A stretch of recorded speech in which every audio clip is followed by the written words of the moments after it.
Hasil survei Litbang Kompas menunjukkan tingkat kepuasan publik terhadap kinerja pemerintah Presiden Jokowi dan Wapres Ma'ruf Amin dalam bidang penegakan hukum berada di titik kritis.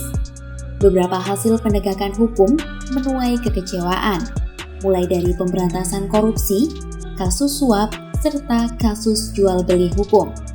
Menurunnya tingkat kepuasan publik di bidang hukum ini didapatkan berdasarkan hasil survei pada bulan Juni ini.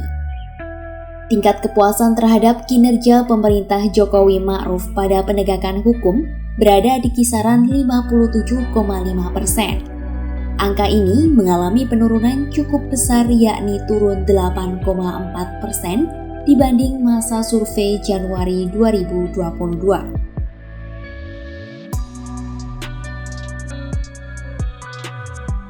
Dalam rentang setengah tahun terakhir, capaian di bidang penegakan hukum kali ini juga menjadi yang paling rendah.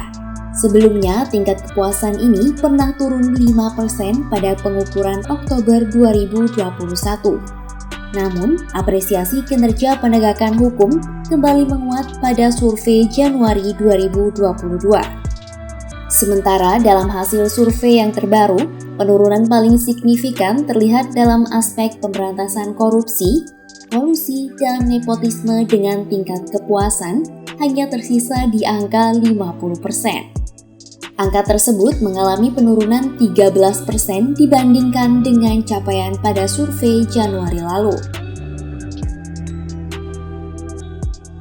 Meski sedikit lebih baik dibandingkan pada Januari 2020, anjloknya kepuasan publik ini tetap harus menjadi alarm bagi pemerintah. Ketidakpuasan soal penuntasan kasus hukum ini juga dibarengi dengan menurunnya rasa keadilan di tengah masyarakat. Selama 6 bulan terakhir, kinerja pada aspek ini mengalami penurunan tingkat kepuasan dari 62% menjadi 55%. Rendahnya kepuasan masyarakat ini bisa jadi merupakan imbas dari aparat penegak hukum yang dinilai lamban dan tidak tegas dalam menyelesaikan kasus hukum. Bahkan beberapa kasus harus viral di media sosial terlebih dahulu sebelum ditindaklanjuti oleh pihak yang berwenang.